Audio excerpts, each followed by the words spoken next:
Assalamualaikum warahmatullahi wabarakatuh. Alhamdulillah wa syukurillah. Saya Bribka Ponali dari anggota Propus Polda DIY.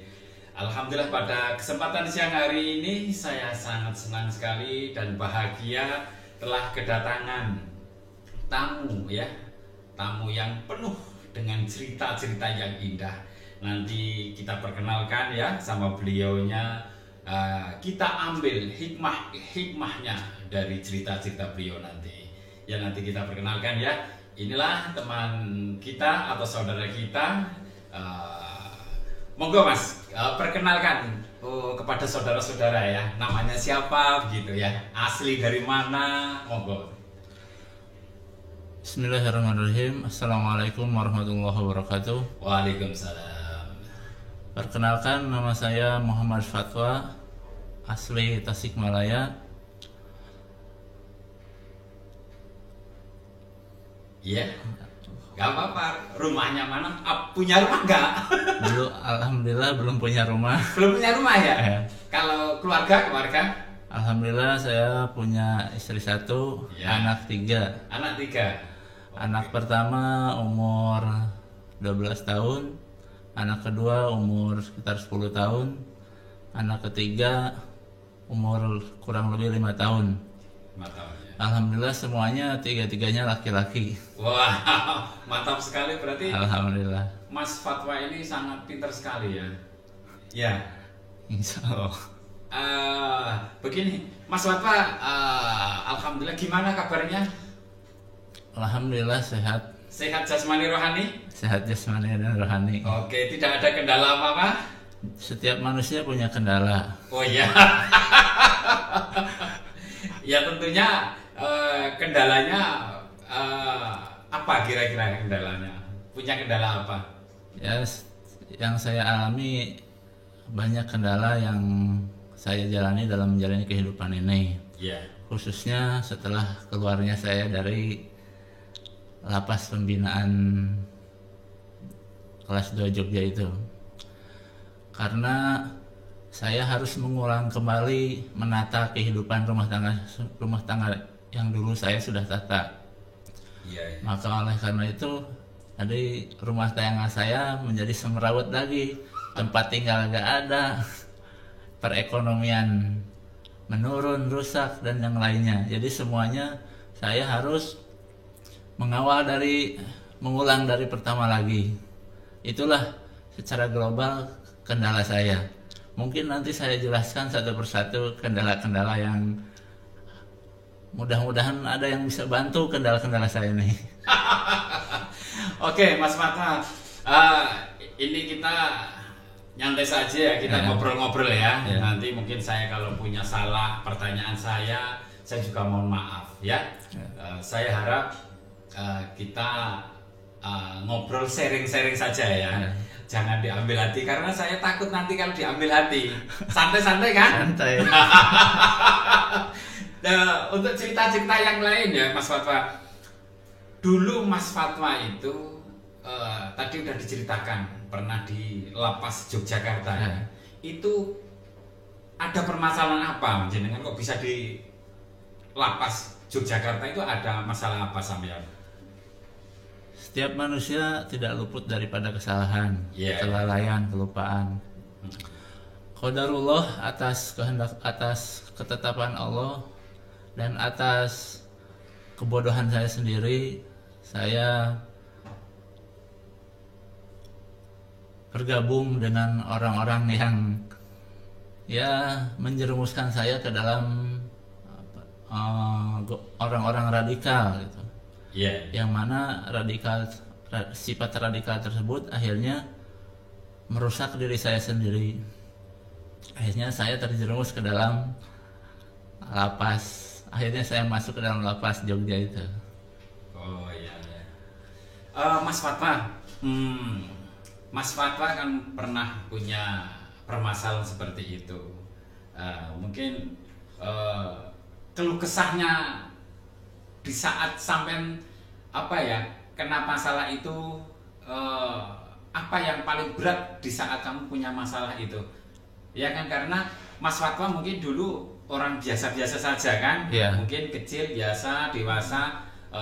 Tadi Mas Warya mengatakan salah belajar apa salah guru tadi? Salah belajar sama salah guru juga. Salah guru gitu ya. Ya. Oh, Mas Warya di dalam permasalahan itu gimana Mas Warya? Di tahanan itu merasa gimana? Memang sebelum saya masuk juga, ketika saya menjalani menjalankan sifat radikal dulu yang saya jalankan, yang saya punyai, itu memang agak berat karena tidak cocok dengan hati saya sendiri gitu. Oh, iya. Tapi karena lingkungan dan teman-teman yang di sana, akhirnya mau nggak mau saya memaksakan. Padahal diri saya pribadi, saya sebenarnya nggak radikal, saya ini lemah lembut. Ya, terus ya. Asik sekali nih, terus Mas Fatwa, saya dengar ceritanya ini. Ya. Karena pada kenyataannya saya ini kepada siapa saja saya baik-baik saja hubungan saya. Kepada polisi, TNI, siapapun yang saya kenal, saya baik-baik saja, tidak saya musuhi.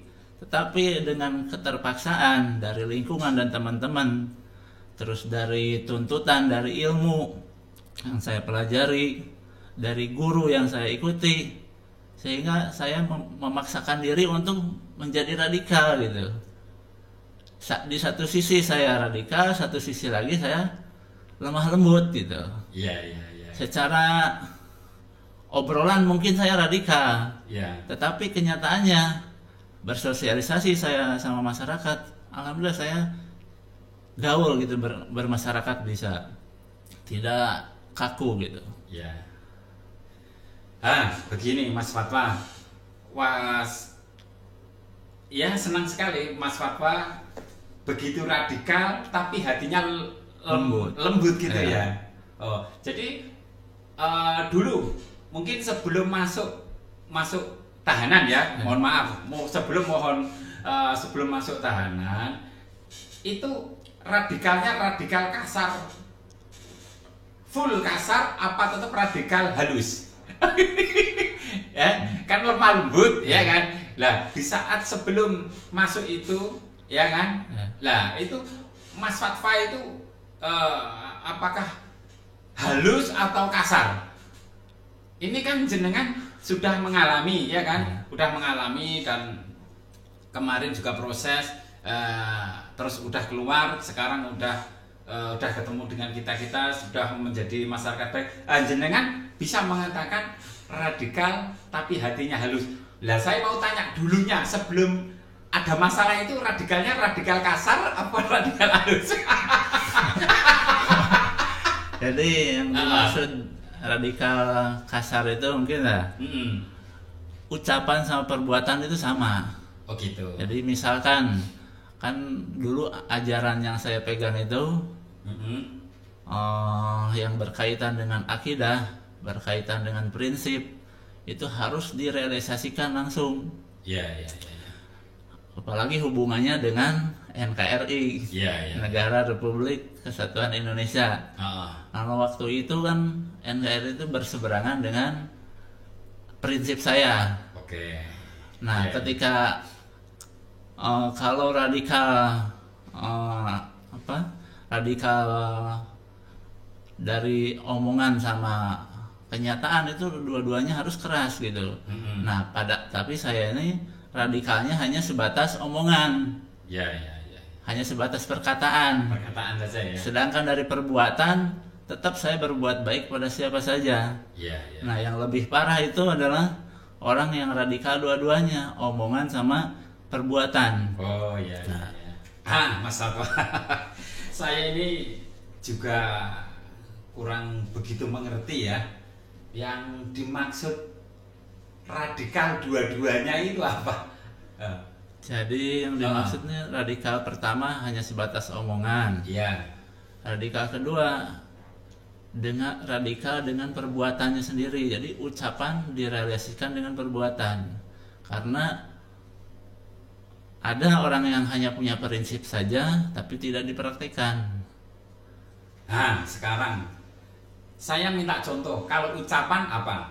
Kalau ucapan misalnya, ya, kita punya prinsip mengatakan bahasanya NKRI itu negara kafir.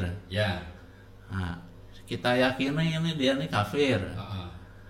Nah, ini harus diperangi karena dia tidak menjalankan hukum Allah. Nah, ini sebatas ucapan, sebatas prinsip akidah dalam hati ini. Ini yang dimaksud dengan radikal pertama. Nah, radikal yang kedua, ketika sudah mempunyai radikal yang kedua, ketika sudah ada ucapan negara Indonesia ini negara kafir, tidak menjalankan hukum Allah, harus diperangi. Nah, jadi yang radikal yang kedua ini harus diperangi. Semua aparatur negara dari mulai TNI, polisi, yang melindungi negara Republik Indonesia itu harus diperangi. Gitu ya. Seperti itu. Nah, inilah yang dimaksud dengan radikal yang kedua, yaitu yang action gitu.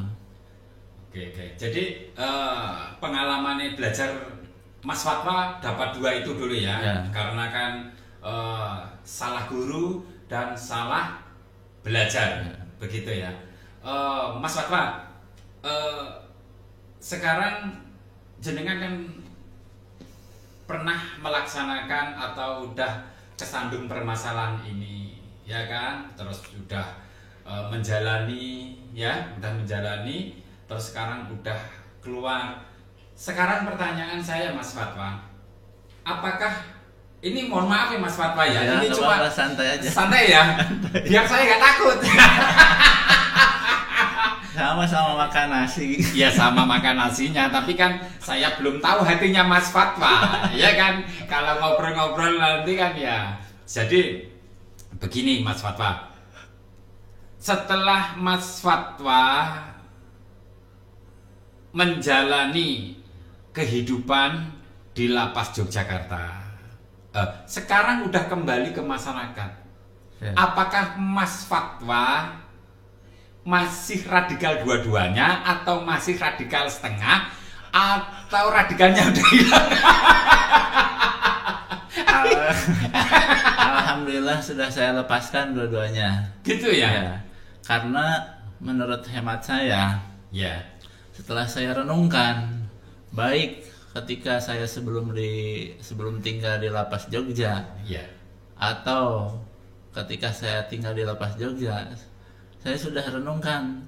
Tetapi itulah namanya juga manusia, terus karena solidaritas tinggi gitu, karena teman, terlalu solid sama teman, lingkungan, akhirnya ya ikut-ikutan gitu. Nah, akhirnya saya kenapa saya lepaskan sikap radikal saya? Gak apa, ada ya. Karena banyak sekali dampak negatifnya. Pertama, prinsip saya yang dulu itu sering berprasangka buruk kepada orang, sering menilai orang, yang mana terus memperhatikan orang dan melupakan diri sendiri, sehingga membuat hati saya keras, melupakan kebaikan orang, melupakan diri sendiri, sibuk dengan keburukan orang, kita menjadi lelah, capek, dan kita tidak beramal, tidak beramal soleh. Dan itu juga merupakan membuat kerasnya hati, sehingga banyak sekali berbagai macam penyakit yang berawal dari situ.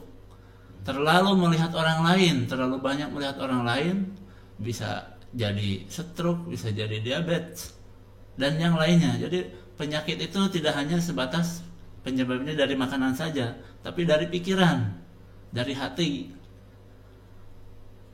Nah, kalau kita, alhamdulillah setelah saya lepaskan sifat radikal saya, baik radikal perkataan atau perbuatan, saya menjadi tenang, legowo gitu. Jadi kesana kemari jadi santai. Kalau dulu dunia terasa sempit, wah dia musuh, ini musuh, mana teman saya, kata saya.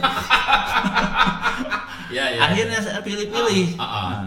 Dulu pada waktu itu saya sholat aja harus pilih-pilih, karena kalau imamnya tidak jelas itu nggak sah. Itu sampai di sana. Iya. Sampai makan ayam, makan daging sapi dan yang lainnya harus teliti. Gitu, harus tahu siapa yang menyembelihnya. Oh, sampai segitunya ya. Seperti itu. Nah, maka oleh karena itu saya telusuri kembali, saya pikirkan, saya renungkan apakah sifat radikal saya yang dulu itu benar apa tidak, dan apa manfaat madorotnya dari sikap tersebut. Akhirnya karena banyak madorotnya, banyak dampak negatifnya, saya lepaskan.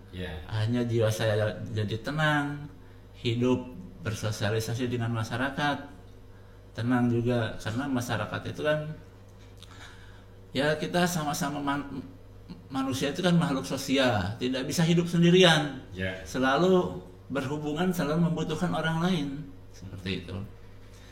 Oke, Mas Fatwa, jadi pengalamannya luar biasa sekali. Ini saya mau tanya lagi. Ya, nggak apa-apa. Ya.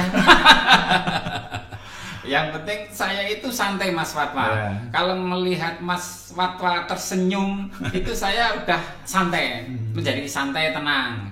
Karena senyumannya Mas Fatwa itu sangat indah sekali ini. Jadi begini Mas Fatwa.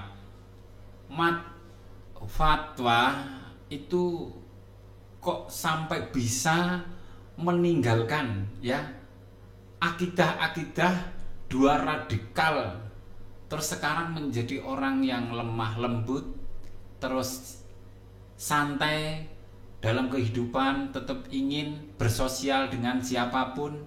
Lah, rahasia apa ini Pak yang bisa menyebabkan Mas Fatwa itu mungkin di saat di tahanan Mas Fatwa ada yang memberikan mau itu hasanah, atau Mas Fatwa memang merenung setiap hari, ataukah Mas Fatwa selalu setiap hari membaca, belajar, atau gimana Mas kok bisa berubah itu? Apa dikarenakan tekanan, apakah dikarenakan Mas Fatwa di dalam tahanan terus kapok, apakah memang dalam hati lillahi ta'ala memang los udah kembali menjadi orang, menjadi masyarakat yang biasa-biasa, kok bisa berubah itu apa Mas Fatwa? Perubahan saya yang pertama dasarnya atas dasar ilmu. Oh iya. Nah, semua itu kan segala sesuatu harus didasari dengan ilmu. Iya. Nah, kedua atas dasar pengalaman saya ketika di luar sebelum terkena masalah ini. Karena di luar saya kan profesi saya nih praktisi ruqyah mandiri. Praktisi ruqyah mandiri tanpa kesurupan. Nah, proses ruqyah mandiri tanpa kesurupan itu prosesnya lemah lembut tanpa ada kekerasan. Prosesnya dakwah mengajak orang yang kesurupan, orang yang terkena gangguan supaya sadar, dan makhluk halus yang ada di dalam tubuh orang tersebut saya ajak dengan lemah lembut, tanpa ada bentakan, tanpa ada hinaan, tanpa ada paksaan, tanpa ada vonis, dan tanpa ada, pokoknya tidak ada hinaan lah. Tidak dipaksa, jadi dikeluarkan dengan sesuai dengan kehendaknya dia sendiri, kemauan dia, sesuai dengan ajakan saya dengan lemah lembut. Nah, tadi atas dasar ilmu, yang kedua atas dasar pengalaman, bahwa proses ruqyah mandiri itu dikeluarkan tanpa ada dengan lemah lembut, tanpa paksaan, tanpa hinaan, tanpa ponisan gitu. Oh, di ruqyah sendiri, Mas Fatwa di ruqyah sendiri badannya? Bukan, saya ketika kan praktisi ruqyah itu saya meruqyah orang. Oh gitu ya. Saya meruqyah orang itu dengan lemah lembut, bukan dengan kekerasan. Kan ada proses ruqyah mandiri. Ruqyah itu sampai pasiennya itu dibentak-bentak.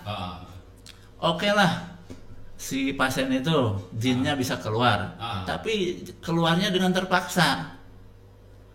Ketika sesuatu itu dengan terpaksa, ketika ustadznya peruqyahnya sudah pulang, bisa jadi kembali lagi. Beda lagi dengan ketika praktisi ruqyah itu, ketika saya meruqyah dengan lemah lembut, dengan dakwah lemah lembut, bahwasanya harus seperti ini, harus seperti itu. dampak positifnya ini dan itu. Jadi jinnya saya ajak pada jalan yang lurus gitu. Oke. Nah kalau dia keluarnya dengan kesadaran sendiri, kemauan sendiri, dengan atas dasar nasihat dari saya, insya Allah itu tidak akan kembali lagi. Beda lagi dengan kekerasan. Ya. Misalkan saya bakar dengan ayat kursi, saya sembelih, saya ini itu menyebabkan mereka nih sakit hati dan mereka terus dendam, terus kembali dendam seperti itu. Nah selanjutnya saya di dalam juga mendapatkan satu hadis yang mana saya nemunya dalam kitab, lupa judulnya. Gak apa-apa, yang penting ada. Gak apa-apa, kan ingat apa yang dibaca, silakan. Insya Allah ya, kurang lebihnya inna rifqa la yakunu fisai illa zanahu wa la yunza'u minasai illa sanahu. Sesungguhnya kelemah lembutan itu jika ada pada sesuatu maka akan memperindah sesuatu tersebut. Sebaliknya kalau kelemah lembutan itu tercabut dari sesuatu tersebut akan memperburuk sesuatu tersebut. Jadi intinya lemah lembut itu bisa menghiasi diri seseorang. Siap. Tetapi kalau lemah lembut itu tidak ada pada diri seseorang, itu akan memperburuk. Banyak sekali contoh daripada sikap lemah lembut. Contohnya ketika kita pakai baju yang ada kancingnya, kalau kita cepat-cepat tidak lemah lembut, tidak teliti, itu bisa menyebabkan kacau balau, yang atas ditaruh di bawah, yang bawah taruh atas. Konslet ya. Dia tidak jauh beda seperti itu. Manusia juga kalau terlalu keras, tergesa-gesa, bisa konslet. Kemudian satu contoh lagi, ini biar saya sampaikan contoh ini biar teman-teman yang dengarkan ini sadar bahwasanya tergesa-gesa, sikap keras, radikal itu memperburuk, akan merusak diri seseorang. Contoh yang lain supaya kita tetap lemah lembut, kita kalau pakai mobil Mercy atau mobil Alphard yang mana luas jalannya hanya selebar mobil Alphard, tentu kita harus pelan-pelan kan, tidak memakai kecepatan 100 lebih. Nanti kalau kita cepat-cepat bisa menyebabkan kerusakan, lecet kah dan itulah dan yang lainnya. Mungkin itu saja salah satu contohnya. Luar biasa, Mas Fatwa ini luar biasa sekali. Dan ini saya ambil hikmahnya juga, Mas Fatwa.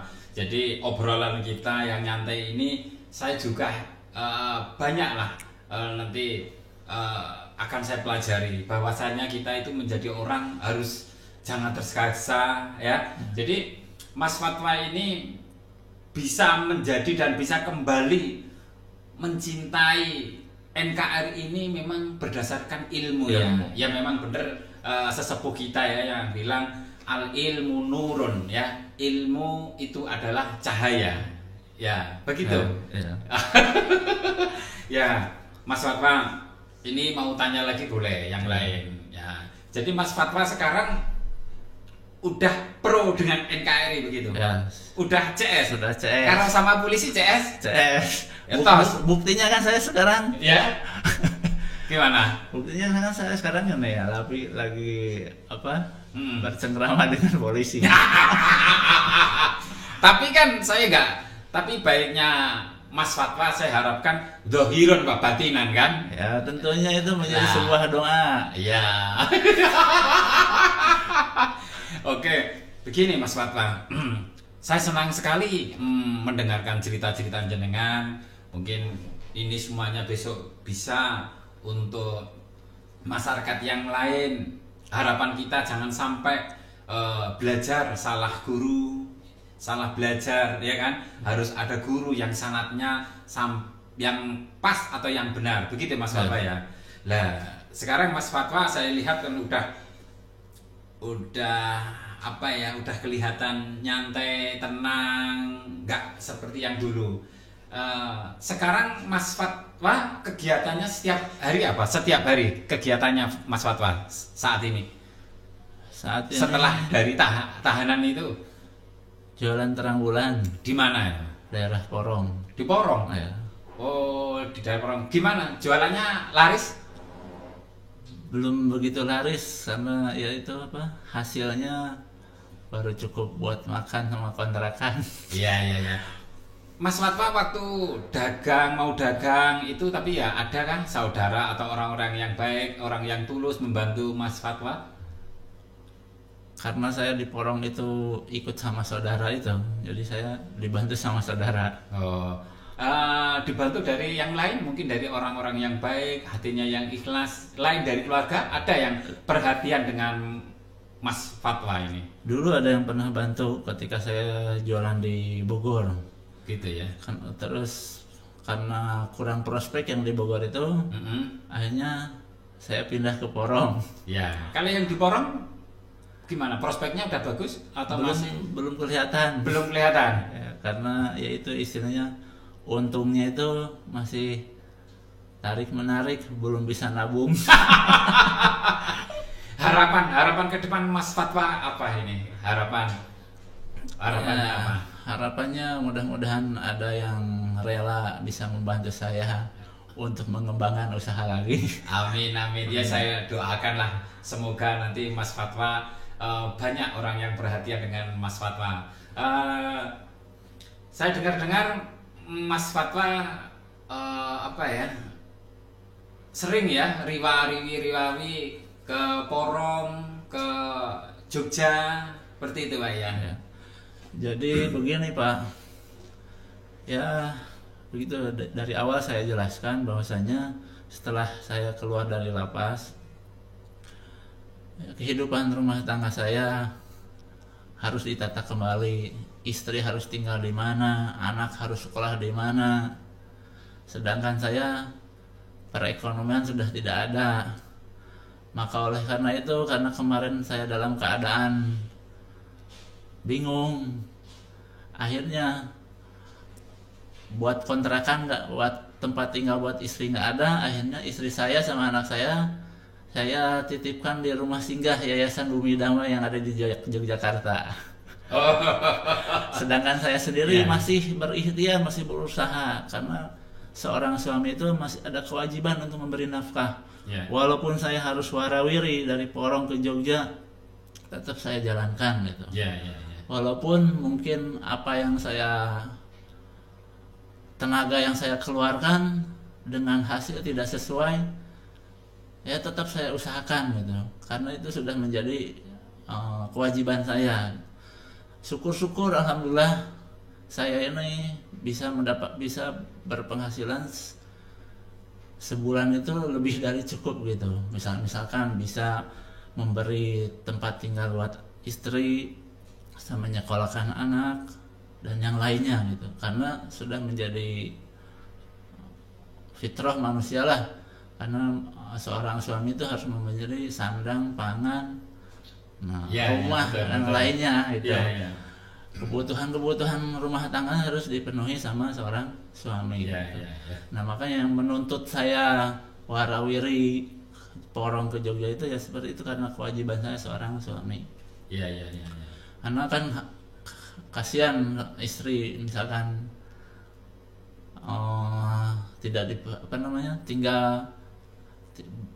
tinggal di jauh daripada saya. Ya saya inginnya bisnis dagang yang ada daerah Jogja sendiri itu. Ya bagus Mas Fatwa, saya doakan nanti semoga ke depan keinginan jenengan bisa terkabul ya, dimudahkan oleh Allah. Biar tidak riwa-riwi ya, besok bisa cari tempat kerjaan di Yogyakarta ya. Saya hanyalah polisi biasa ya, biasanya hanya mendoakan saja. Tapi kita udah nih ya Mas Fatwa, kita udah clear ya Mas Fatwa, dengan saya nggak ada masalah apa kan? Dengan teman-teman yang mana sudah CS ya, udah dalam hati udah, kalau dibuka hatinya udah ada merah putihnya gitu ya. KTP saya kan juga ini apa? Republik Indonesia. Republik Indonesia. Oke. Oke, mungkin Mas Fatwa ini udah kita ngobrol, saya senang sekali. Mungkin banyak kata-kata atau pertanyaan saya yang kurang sopan sama Mas Fatwa yang menyangkut hati Mas Fatwa yang tidak selayaknya. Saya sebagai manusia biasa, saya mohon maaf yang sebesar-besarnya ya. Mungkin Mas Fatwa punya kesan pesan sama saudara-saudara kita di Indonesia, apa yang dipesankan? Ini udah terakhir ya. Apa kesannya ya? Nanti kita habis ini kita makan-makan, udah kita ngobrol, kita udah lama. Sebenarnya ya, saya ini dulu pas di dalam itu pingin sekali buat karya tulis. Karena cerita kehidupan saya sebenarnya panjang. Tidak cukup obrolan-obrolan yang di sini cuma berapa menit gitu. Karena kekurangan saya dalam karya tulis, akhirnya saya nggak jadi menulis. Terus saya pikirkan terus, gimana kalau perjalanan hidup saya ini saya jadikan novel gitu.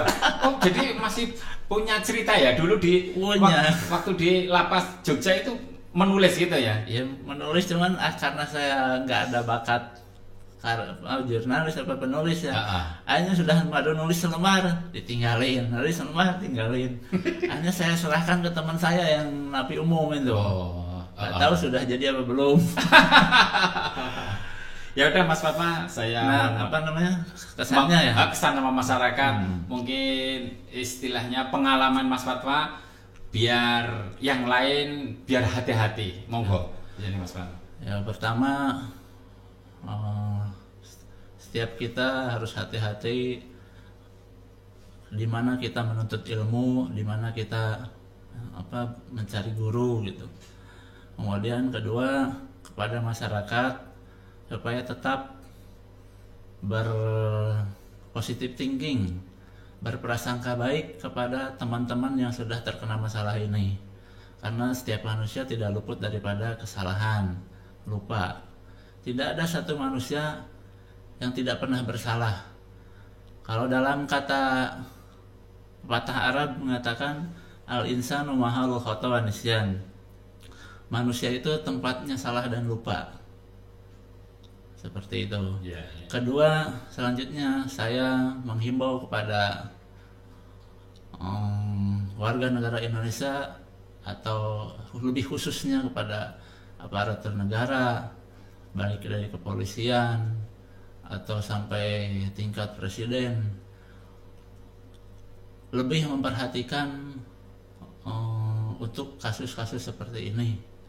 Karena ketika kasus masalah yang seperti saya alami ini ketika tidak diperhatikan, justru akan sakit hati.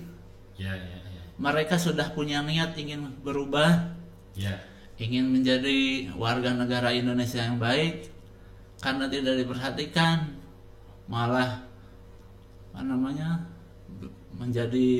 malah masih dicurigai. Padahal dia ini sudah niat ingin berubah, tapi terus aja diikutin, ini pokoknya dicurigai lah. Jadi terimalah niat baik mereka, lihat ucapan mereka, berilah kesempatan.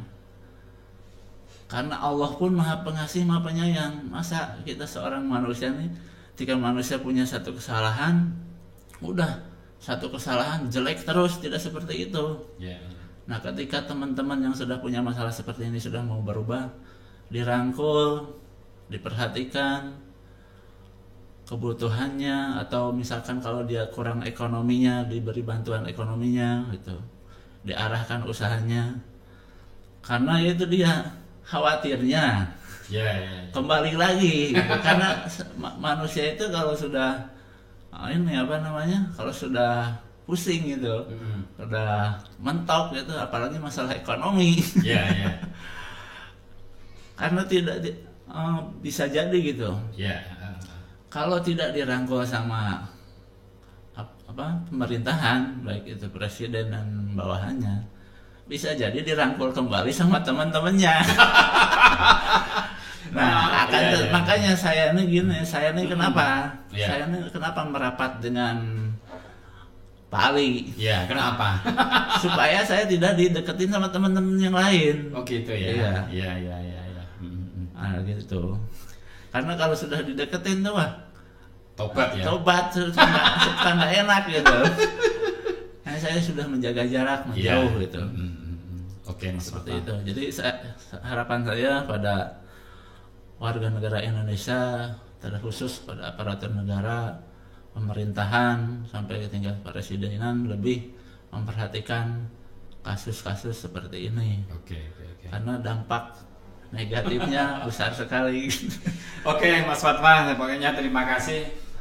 Semoga saya mendoakan Mas Fatwa dalam hidupnya semoga diberikan kebahagiaan, ketentraman, amin. Dimudahkan rezekinya, rezeki yang lancar ya. Saya juga mendoakan semoga besok banyak orang yang selalu perhatian dengan Mas Fatwa ya.